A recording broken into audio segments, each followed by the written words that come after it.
All right, a bit of a spoiler alert here.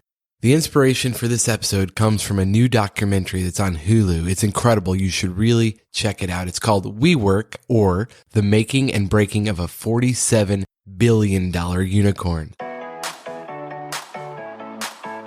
Welcome to the Creative Coach Cast. I'm Paul Goldsmith, an entrepreneur and creative coach on the show committed to helping you transform your creative ideas into a reality. If you don't know what a unicorn is, it's a startup company that grows to over $1 billion. They're pretty rare, hence a unicorn. And WeWork was a super unicorn. I mean, it grew to a $47 billion valuation and then abruptly crashed and burned when it dropped to $0 in about 6 weeks. So I wondered, how does that even happen? And this documentary is unbelievable. It did happen. And it was fascinating to me because I used to work out of a shared space, a co-working space, and I kind of had an eye on WeWork, and I thought, that's a fascinating business. How does that become worth $47 billion? How does that even happen? Well, the short answer is narcissism, extreme ego, greed. While the documentary picks on the eccentric founder of WeWork, Adam Neumann, I was way more fascinated by the people around him who let him get away with the crazy behavior. Wealthy investors didn't take an issue with all the alcohol flowing through business meetings. Especially just so strange was none of the other investors or senior management seemed to have an issue with the founder literally changing the definition of words. For example, a common financial metric in business is called EBITDA, which stands for earnings before interest, taxes, depreciation, and amortization. Neumann rebranded his EBITDA as community adjusted EBITDA and then tweaked the numbers to hide WeWork's massive losses. That's fraud. How does that? I don't even understand. Community adjusted EBITDA is not a real thing, but serious business people just accepted it because Neumann was charming and seemed to be amassing great wealth for the company. Another more humorous example of Neumann literally changing the definition of words is when a reporter was interviewing him. They stopped by the coffee bar. Neumann ordered a latte and got a cappuccino. And then when the reporter asked about the mix-up, he learns that Neumann gets cappuccinos and lattes confused, so the baristas just swapped the names. Easy enough. Well, no, words have meaning, and how you do one thing is how you do everything. And so those things, while funny that you change the name of a cappuccino and latte, it actually is way more significant. Treating people like this will ruin them and can ruin entire companies.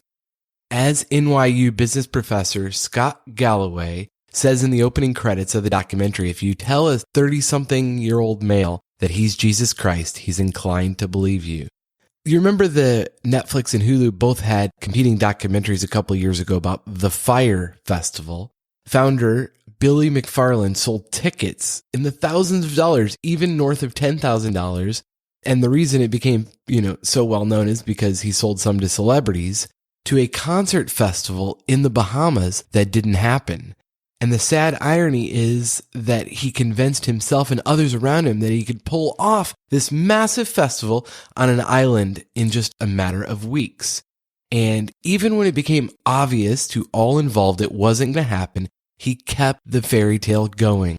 Both the Fyre Festival and WeWork were such creative concepts by really brilliant people that could have had much happier endings if there was accountability. So egos must be kept in check on all levels, from the financiers, friends, employees. Without accountability and mutual trust, we can't have true community. Did you know in America, only 39% of workers report being actively engaged in their work?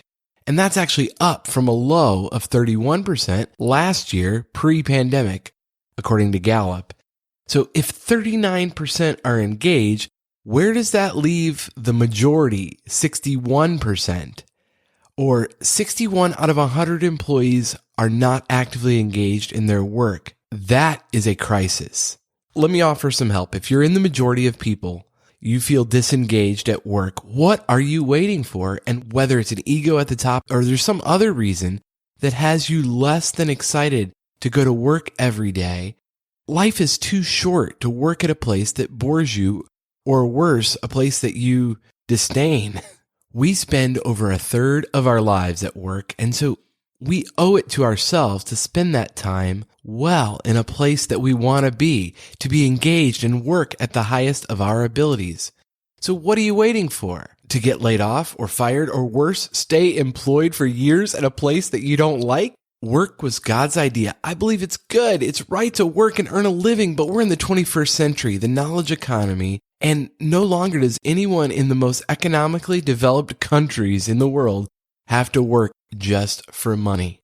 Why on earth settle for a job that you don't like and you just do to earn money and to get to the weekend?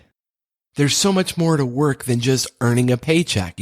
Bain & Company, they research the most important values of people, our deeply held values. It kind of looks like Maslow's hierarchy of needs, but it goes even more in depth about the things we most value. And at the bottom, most base level, they call it the functional level. It includes making money. Very important, critical. We got to get that covered.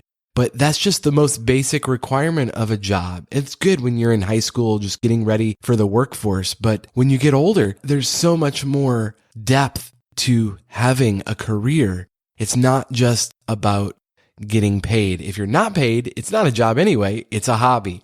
So just above the functional level is what they call the emotional level. It includes the fun and rewards. And so any job you do should have a fun factor. As an added bonus to your employer, if you enjoy doing something, you're much more likely to do a better job. But again, fun is only the second level. We have 2 more levels to go up. The third is the life-changing level. Now we're talking. This is something worth having a job for. It provides a sense of community and belonging and gives you hope. And, the WeWork founder promised community, but when you dig beneath the surface, there wasn't much community at all. It was all a show. That's where the accountability comes in and the sense of true belonging. There is one more level up, the highest point on the pyramid, and that's the social impact level that we all crave. Jobs that reach to the top of this pyramid, you not only earn money, have fun, have a sense of belonging, feel a part of a community and something larger than yourself. You feel like you're actually helping society. Think of Tom's shoes. Buy a pair of shoes, you give a pair of shoes to a person in need. That company has that social impact level difference. And those are the kind of companies that I most enjoy helping. We all know too many people that dislike their job. So how about we encourage them to do something about it for their own sake and climb up that pyramid? And if you want a visual, I'll post it in the notes of the podcast so you can check that out for yourself. Of course, before you quit your job or encourage someone else to, it's wise to have an exit strategy, a plan. So I would just ask you, what are you good at? What are the things meaningful to you that you would enjoy being a part of a community and the type of people you want to work with and the impact you want to have on society? And then, because the time to look for a meaningful job is before you urgently need one just to earn the income. So now is a great time to start looking for that purpose-driven work. What are you good at? What's the quickest way for you to do the simplest version of that and get paid for it? That's how you're going to get momentum, because we can sit around and dream all day about the perfect, life-changing, soul-satisfying job, but we're never going to get anywhere until we can actually have someone pay us for something. And so you have to test your ideas on check writers as soon as possible. That'll give you confidence. Offer something of value in your area of talent and expertise, and then find a customer as quick as possible. That really is the best advice I can give for you. Before I had 2 entrepreneurial companies, I had a job and 1 non-paying client, and then eventually I had 1 paying client, then 2, then 3, and now I have 2 entrepreneurial companies. But it all started with really visualizing where I wanted to be, and then go offering incredible value to people that could pay me for that. And eventually they did. If you're not in a purpose-driven company and you're not fully engaged and excited to go to work every day, what's stopping you from finding that ideal company and job? It all starts with visualizing what exactly you want. I think we're told that doesn't matter, that we've got to get realistic and just earn a paycheck. And that is not true. Just visualize where are your talents? What do you want to spend your time doing? With what type of people? Who are your people? And who do you want to serve, most importantly? Answer those questions and get to work.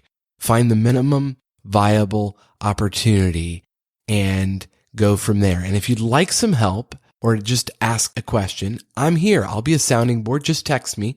The number's 559-574-3210. Thank you for listening to the Creative Coach Cast. I hope this has been beneficial. And if you like it, please review it and rate it. That way others can find it. And we'll talk to you next time.